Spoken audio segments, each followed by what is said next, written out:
Assalomu alaykum, hörmətli qarindoshlar. Sharq Turkiston sürgündü hökuməti televiziyasının xəbərlər proqramısında görüşənlərni qızğın qarşı alırıq. Sharq Turkiston sürgündü hökuməti barlıq xalqımızı rayisnashqa aktiv qatnashishqa da'vat qildi. Sharq Turkiston sürgündü hökuməti Sharq Turkiston sürgündü parlamenti millat vakillik şərtlərini o'tirg'a qo'ydi. Xitoy şirkatlari Rossiyaga avtomat va urushda qo'llaniladigan saatlarni to'shmoqda ekan. Tövəndə təfsili məzmunlarını diqqətinizə sunumuz. Assalomu alaykum qarindoshlar. Sharq Turkiston Cumhuriyeti sürgündü hökuməti 2023 yılı 3 ayının 8 günü bir rayisnash faoliyatini yo'lga qo'ygan bo'lib, bu rayisnashning maqsadi xalqimizning mustaqillik arzusini xalqaro siyosiy sahnalarda oshkora e'lon qilish edi.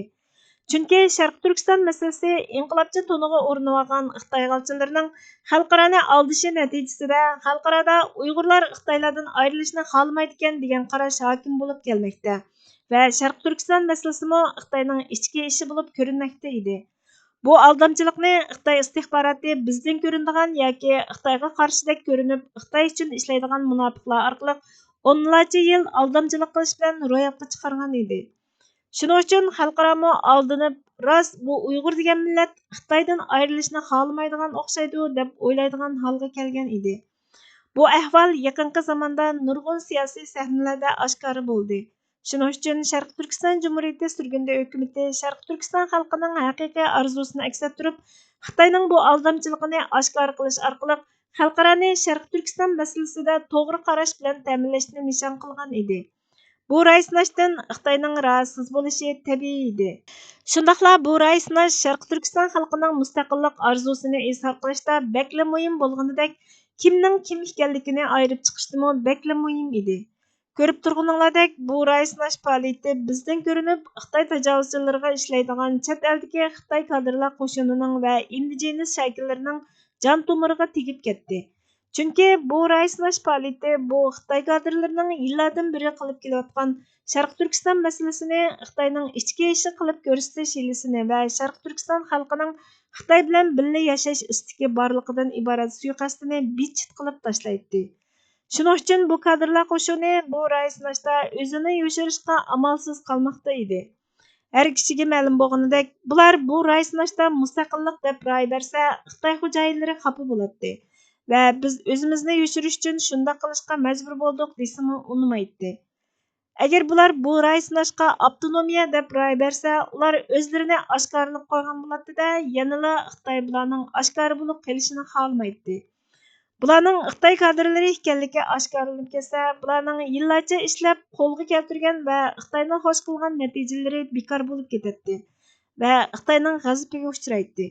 Shuning uchun bu kadrlar o'zlarini bu zarbadan qutuldirish uchun bu rayisnash faoliyatining to'g'ri emasligini jar solish orqali, hatto bu faoliyatni Xitoyning qildirayotganligini bildirlash orqali xalqimizni qaymoqtirib, o'zlarining oshkora bo'lib qolishining oldini olmoqchi ve üçte yaxshi kadrlik unvanini saqlab qolmoqchi bo'lib, to'rt tarafdan rayisnash faoliyatiga qarshi chiqishmoqda. Xuddi Mavlana Jaloliddin Rumiyning itning quyruqiga dassam ovozi og'izdan chiqdi deganidek, Xitoyning quyruqiga dassak ovozi zuonidan chiqyotidi. Bu Xitoy zuoni kishilar shuni biladiki, ular bu rayisnash faoliyatini to'xtatib qo'yolmaydi. Ammo ularning maqsadi butun zuonini qo'llanib, bu rayisnash faoliyatiga az kishi qatnashgan natijani qo'lga keltirish va bu rayisnashni e'tiborsizlashtirish orqali Xitoyning dignini rostga chiqarishdir. Shuning uchun Sharq Turkiston Cumhuriyeti sürgündü hökuməti imkonni yer bergan butun Sharq Turkiston xalqini bu rayisnash faoliyatiga aktiv qatnashishga va irodasini izhor qilishga chaqiriq qiladi. Sharq Turkiston sürgündü hökuməti Sharq Turkiston sürgündü parlamenti millat vakillik şartlarini o'tirg'a qo'ydi. Sharq Turkiston sürgündü parlamenti millat vakillik şartları. Sharq Turkiston sürgündü parlamenti ve hökuməti 2004 yılı Sharq Turkistonning Uyg'ur, Qozoq, Qirg'iz ve O'zbek qatorliq turk irqiga mansub muhojiratdagi vakillari tarafidan qurilgan ve bu vakillarning o'rtaq tirichanligi natijasida Sharq Turkiston Cumhuriyeti asosiy qonuni tuzib chiqilgan. Shundaqla Sharq Turkiston sürgündü hökuməti kabineti ve parlamenti mazkur qonunimizga asosan ta'sis qilingan. Asosiy qonunimizga ko'ra har 4 yilda saylam elib berildi va hukumat yangi parlament tarafidan barliqqa keladi. 2015 yili o'tkazilgan qurultayimizda xalqimizga umumyuzlik chaqiriq qilingan bo'lsa-mu, İştirak qilganlar 33 nafar kishi bilan cheklanib qolgan edi. 2019-yili o'tkazilgan 8-ci qitimliq Oliy qurultayga ishik xalqqa tamoman echib etilgan edi. Və 8-ci qurultay millət vəkillərinin tamamen xalq tərəfindən saylab çıxılışı qararlaşdırılған idi. Bunda qilishdagi maqsad xalqimizning Sharq Turkiston Cumhuriyeti sürgündə hökumətiga ega chiqishini qo'lga keltirish edi. Shuning uchun xalqimizning hökumatga ega chiqib, aramizdagi yaramliq vatanparvar zotlarni saylab berishi talab qilingan edi. Afsus və ming afsus. Millat vakili saylash muddati oxirlashgandan keyin və taftish xizmati boshlangandan keyin ma'lum bo'ldiki, Xitoy və ittifoqdosh davlatlarning istihbarat organlari bu fursatdan foydalanib, nurg'unlagan ayg'oqchilarni millat vakili to'niga o'rab, aramizga kirgizishga uringan va bu hukumatni kontrollik ostiga ilishga tirishgan. Bu Xitoy malaylari taftish oxirlashmasdan va taftish hay'ati tarafidan millat vakilligi tasdiqlanmasdanla o'zaro til biriktirib, hukumat ichida fitna terib, qalaymaqonchilik chiqardi va kecha-kunduz telefon suhbatlari orqali və pul təklif qilish orqali xeyli ishonchlik deb qaralgan insonlarni o'z tepaga tortib ketdi və buni xalq harakati və demokratik yoshlashtirish harakati deb atashdi. Taftish jarayonida bu ayg'oqchilarning bir qismining Xitoy və ittifoqdosh davlatlarning istihbarat xodimlari bilan qo'yiq munosabatlari və sirliq bardi-keldi aloqalarining borligi oshkorlandi və xalq deb jar solganlarning hech birining xalqimizdan emas, balki Xitoy və ittifoqdosh davlatlarının istihbarat ayg'oqchilaridan ekanligi o'tirg'i chiqdi. Shundaqla atalmış yoshlashtirish deb jar solganlarmi yanala shu o'xshash jinsdagi kishilar bo'lib, faqatla soqol burtlarini qirqish va upa anglik bilanla o'zlarini yosh ko'rsatishga tirishayotganlar edi. Demak, Sharq Turkiston Cumhuriyeti sürgündə hökuməti 2019-yili 8-ci Oliy qurultayga ishikni xalqqa saylam uchun dog'dam echib edi. Afsuski, bu fursatdan foydalanib, hukumatga xali ko'p sonda Xitoy va ittifoqdosh davlatlarining istihbarat ayg'oqchilari kirib oldi. Chunki Xitoyning bundaq bir fursatni qo'ldan bermasligi tabiiy edi. Sharq Turkiston sürgündə hökuməti bundaq oqibatning kelib chiqishini oldin mo'ljallagan bo'lsa-mu, xalqimizning bu saylam orqali Sharq Turkiston sürgündə hökumatiga ega chiqishini ko'zlagachga va orzu qilgachqa aramızga kirib olgan Xitoy və ittifoqdosh davlatlarının casuslarini xalqning ko'zi orqali tepib chiqqili bo'ladi va xalqning kuchi bilan tozalavatgili bo'ladi deb qaragan edi. Ammo bu ayg'oqchilarni hukumatdan tozalash unchalik qulay bo'lmadi. Bu ayg'oqchilar hukumatdan qo'g'lab chiqarilgandan keyinmi yanala jim turmay bir oraga kelib o'zlarini atalmış hukumat deb e'lon qilishdi. Va o'xshash qadamda ularning inqilobchi to'niga o'rnab olgan har soatdagi sabdoshlari ularga tankash qilishib berdi. Ular bir tarafdan hukumatning parchalanib ketganligini davrang silishsa, yana bir tarafdan hukumatning parchalanib ketganiga o'kingan qiyofatga kirib olishdi. Ular natijada Sharq Turkiston Cumhuriyeti sürgündə hökumətini qo'llashga bo'lmaydiganligi haqida tashviqot elib berishdi. Shundaqla ular mush kungacha tipirlab Sharq Turkiston sürgündə hökumatini yo'q qilishga tirishmoqda. Bu ochiq tajriba saboqlarni yakunlagan Sharq Turkiston Cumhuriyeti sürgündə hökuməti 9-cu navbatlik Oliy qurultayga millat vakili bo'lib, saylamga qatnashadiganlarda bo'lishga tegishli millat vakillik shartlarini bir oz kuchaytirdi. Bu munosabat bilan bu yilgi qurultayimizning muvaffaqiyatli ochilishi uchun dunyoning har qaysi joylaridagi davlatlarda faoliyat qilayotgan va Sharq Turkiston mustaqilligining asliga keltirilishini qo'llaydigan barliq tashkilot va jamiyat arboblarining harakatga o'tib, o'zi turishliq davlatdagi Sharq Turkistonlik qarindoshlarimiz ichidan millat vakili saylab chiqish haqida bizga moslashishini iltimos qilamiz. Sharq Turkiston Cumhuriyeti sürgündə hökumatining Xitoy va ittifoqdosh istihbarotlarining kontrolligiga tushib qolishining oldini olish uchun millat vakillarimizning Sharq Turkiston vatandoshlari yashayotgan har davlatdan muvofiq miqdorda chiqishi kerakligini ko'zda tutgan asosda har davlatdan chiqadigan millat vakili sonining 10 dan oshib ketmasligiga qarorlashtirildi. 9-ci Oliy qurultay millat vakillari bu yil 5-oyning 15-kunidan 7-oyning 15-kunigacha saylanib bo'lgan bo'lishi kerak. Saylangan har bir millat vakilining Cumhur raisi, bosh minister va yoki parlament raisi nomzodi bo'lish haqqi bor. 2023-yili 11-oyning 10-kuni Washingtonda ochilmoqchi bo'lgan 9-ci navbatlik Oliy qurultayga millat vakili bo'lib saylamga qatnashadiganlarda bo'lishga tegishli millat vakillik shartlari mundaq. 1. Yashi 18 dan oshgan bo'lishi. 2. Ishonchlik va pokiz, qonuniy yoki axloqiy xatoliklari tufaylidan hukumatimizning va Sharq Turkiston mustaqillik davosining obro'yiga salbiy ta'sir ko'rsatmaydigan bo'lishi. 3. Siyosiy jihatda maydoni aniq va mustaqillik irodasi mustahkam bo'lishi. To'rtinchisi, Xitoy tajovuzchilarini, ya'ni ishg'ol qilganlarni, bu ishg'oliyatni qo'llaganlarni va Sharq Turkiston Jumhuriyatining mustaqilligining asliga keltirilishiga qarshi chiqqanlarni dushman deb tunishi va ular bilan hech bir jihatda xususiy istixboriy, iqtisodiy, tijoriy va siyosiy jihatda hech qanday aloqasi bo'lmasligi. 5. Sharq Turkistonning egilik huquqi masalasida keskin bo'lishi, ya'ni ishg'oliyatchilar va yoki har qanday davlat, tashkilot va shaxslar bilan Sharq Turkistonning egilik huquqi masalasida mustaqillikdan boshqa bichimda bitim tuzishni qat'iy rad qiladigan bo'lishi. 6. Biror siyosiy yoki kishilik huquq tashkilotlaridan vazifa olgandan keyin Xitoy va ishg'oliyat zaminlariga bormagan bo'lishi. 7. Vatandan ayrilib chet elga 2016-yildan burun makonlashib bo'lgan bo'lishi.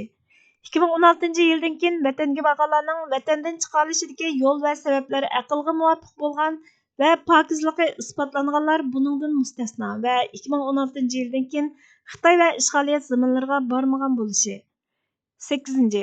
Ism familiyasini va o'z millatini qonunliq kimligi bilan isbotlay olishi. 9. O'z salohiyatining aniqlanishiga qo'shilganligini isbotlash uchun salohiyat aniqlash jadvalini to'liq va samimiy to'ldirishi. 10. Sharq Turkiston Jumhuriyatining asosiy qonuni Sharq Turkiston surgunda hukumatining nizomnomalariga va hukumat prinsiplariga to'liq bo'ysunadigan bo'lishi. Qaror elinishdan burungi muzokaralarda o'z qarashlarini o'tirg'a qo'yib talash tortish qilsa-mu, qaror elingandan keyin Oliy Kengash va yoki parlament qarorlariga bo'ysunishi kerak. Qaror elingandan keyinmi yanada qarashlarini ta'kidlab, qarorlarning ijrosiga to'salg'ilik qilmaydigan bo'lishi kerak. 11. Sharq Turkistonning mustaqilligini asliga keltirish aqidasiga sodiq bo'lgan holda amaliy ish orqali o'zini isbotlay olgan bo'lishi. O'tmishda Sharq Turkiston va mustaqillik harakatlariga qarshi so'z va harakatlarda bo'lmagan bo'lishi. 12. Sharq Turkiston surgunda hukumatining parlamentiga millat vakili bo'lgandan keyin boshqa har qanday tashkilot va guruhning qarishi, maydoni va manfaatidanmi Sharq Turkiston surgunda hukumatining qarishi, maydoni va manfaatini oldingi o'ringa qo'yilgan darajada sadoqatli bo'lishi. 13. Millat vakilligiga iltimos sungan kishining yuqorqi shartlarga uyg'un ekanligi Sharq Turkiston Jumhuriyati surgunda hukumatining taftish hay'atining ma'qulligidan o'tishi. Sharq Turkiston Jumhuriyati surgunda hukumati Oliy Kengashining tekshirishidan va ko'p sonliq ovoz bilan tasdiqlanishidan o'tishi kerak. Oliy Kengash tasdiqlasa, millat vakilligi qabul qilingan bo'ladi. Hurmat bilan Sharq Turkiston Jumhuriyati surgunda hukumati Jumhur raisi G'ulom Osman, Sharq Turkiston Jumhuriyati surgunda hukumati parlamenti raisi Osmanjon Tursun.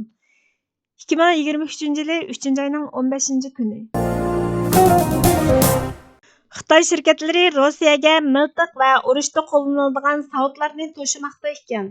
Politico xabar to'rining 16-mart kunidagi xabarda aytilishicha, Politico tarafidan erishilgan savdo tamojna sonliq ma'lumotlariga qaraganda, Xitoyning davlat qo'llagan Beijing bilan zich munosabatli bir shirkatini o'z ichiga olgan shirkatlari Rus qurilishlarga Rus askarlarining qo'llanishi uchun 1000 avtomat va uchiqsiz aeroplan urushda ishlatiladigan savodlarni o'z ichiga olgan harbiy qurollarni avatib bergan. Mal chiqarish 2022-yili 6-oydan 12-oygacha bo'lgan aralıqda elib berilgan. Davlatning eng chong davlat ig'dorchiligidagi davlat mudofaa hududlarining biri bo'lgan Xitoy Shimoliy sanoat guruhi cheklik shirkati miltiqni 2022-yili 6-oyda Rossiyaning davlat va armiyasi bilan tijorat qiladigan Texkirim deb ataladigan shirkatga avatgan. M16ning modelidan yasalgan CQA tipliq miltiqlarga fuqarolarni ovlash miltiqi deb belgi qo'yilgan bo'lib, bu qurollarning Xitoydagi yarim harbiy saqchilar va Filippindagi Janubiy Sudan va Paragvaygacha bo'lgan qurolli kuchlar tarafidan ishlatilayotganligi xabar qilingan. Sonliq ma'lumotlarga qaraganda, Rossiya o'rinlari yana 2022-yilning oxirida Xitoy shirkatlari 12 dona uchiqchisiz aeroplan zapchaslari, 12 tonnadan ortiq Xitoyning qurol-yaroqlarini Turkiya orqali Rossiyaga yetkazgan. Gerçi tamojna ta'minlagan sonliq ma'lumotlar Beijingning Moskvaga zo'r miqdorda qurol setib, o'zining urushga yordam berayotganligini ko'rsatmagan bo'lsa-mu, Ukrainadagi jang maydonidami ishlatishga bo'ladigan savdo buyumlari bilan ta'minlayotganligini tushundirdi. Daching yangilik yaratish fan-texnika cheklik shirkati 2022-yili noyabr va dekabr oylarida Arab Birlashma Xalifaligi orqali uchiqsiz aeroplan zapchaslari, batareya va kameraga o'xshash asboblarni Rossiyaning bir kichik setish savdogiriga avatgan. Xitoyga bizning amalimiz yo'q. Xudoyim jazosini bermisi bekor degan tushuncha egalarida old bilan urush boshlatmay turib oq bayroq chiqarish pozitsiyasi ifodalanib bo'lgan bo'ladi. Bundaq tipdagilarning ro'yiga dushman ustidagi qon qisoslardan voz kechish, dushman bilan har qancha aplashgan bilanmi foydasiz ekanligini tan olishdek taslimchilik xarakteri allburun yildiz tortib ketgan. Amaliyotda bu xil zihniyat ahlini dushmanga qarshi turishda o'zining rolini bir chetga qo'yib, dushmanni o'zidan boshqa sirtqi kuchlarning yengishiga havola qilish tipidagilardan hamda dushmanni mag'lub qilishda uning o'z ichidan parchalanishini kutib yotquchilardan yana bir palla tushkunlikka patgan varianti. Shundoqla mazkur ikki xil tipning yo'g'rilmasi deyishga bo'ladi. Ular og'zida oshkora aytmagan bilan amaliy harakatlaridagi passivligi, qo'llashga tegishlikni emas, moda bo'lganini qo'llaydiganligi, ayblashga tegishlikni emas, ayblashga bozorga selinganning xaridori bo'lib berayotganlik bilan ko'zga cheliqidi. Masala tahlil qilish, bilganni so'zlash, bilmaganlari ustida o'rganish jihatlarda umuman bir taraflama va yo'qsul. Har qanday ijobiy tashviqotlarni duoyi salom bilan olqishlash, har qanday salbiy tashviqotga beddua bilan inkos bildirishga tayyor turish. Masalaning orqa ko'rinishi nima? Nima sababdan bundoq bo'lyotidi deganlar ustida o'ylanmayla qo'llash tarafdori bo'lish. Mayli o'ng, mayli ta'tir tashviqot bo'lsin, hammani to'g'ri tushunib bera oladigan bo'lish. Nimaning shakkal, nimaning javharligini bilmay turib, masala haqida izlanmay turib, hammaga udul kelgancha tarafdor bo'lib bera oladigan bo'lish. Masalaga maydon va mavqe asosida muomala qilmasdan, atalmish da'voyimiz uchun kuch chiqaryotidi deydigan yog'li qapoqqa ram bo'lib, hammaga butunlay o'ng ko'zla qarab salomni bildirish qatorliqlarning hammasi Xitoyga bizning amalimiz yo'q. Xudoyim jazosini bermisi bekor degan zihniyat egalarining alomatlaridandir. Bundaq tipliklar dushmanni tunish deganning nima uchun o'zining, oilasining va millatining bu kunga qolganligining ijtimoiy, iqtisodiy va siyosiy sabablarini qo'shib tunishni o'z ichiga oladiganligini anqirib o'ltirmaydi. Yezi kelganda ushbu tunishning tajovuzchilarga qarshi harakatning yuqori sohalar aro kuchlanishdan boshlanadiganligini, mazkur dushmanni tunish ideyasining mo'rti kelganda o'zining aqliy va ma'naviy bilim safosini yaxshilashni bilishni o'z ichiga oladiganligini nazardan soqit qilishidir. Diqqat qilib o'ltirmaydi. Sabab natija dunyosida dushmanni tunish eng bo'lish deganlikning o'z ojizligini Xudoga havola qilish bilan foydalanish psixikasi bilan tasalli izlash emasligini, aksincha dushmanni tunish deganlikning o'z navbatida dushmanga qarshi jihad qilishning va dushman qanday vaziyatda bo'lmasin, imkoniyat yetgancha tayyorlik ko'rib turishning farzligini bilishni, dushmanga qarshi turish yo'lida bir kishilik hassa qo'shish va sabab qilishning imoniy va milliy burch ekanligini tunib yetishni, tajovuzchiga qarshi milliy inqilobda o'zining bir kishilik odamiylik burchining borligini anqirishni, shundoqla bu haqda to'g'ri ang yetildirish kerakligini idrok qilishni o'z ichiga oladiganligi ularni qiziqtirmaydi. Ular bundaq pozitsiyaning moyatda dushmanni tunish emas, balki dushmanga tan berishga yotadigan ifoda ekanligiga diqqat berib ketmaydi. Burxon Muhammadning dushmanni tunish hukmi va uning kunimizdagi aks ta'sirlari nomli maqolasidan elindi. Hürmetli görürmenler, haberlerimizden kögünanlar için köp rahmet. Kelar qitimki programımızda görüşkice Allah'a emanet boğaysılar.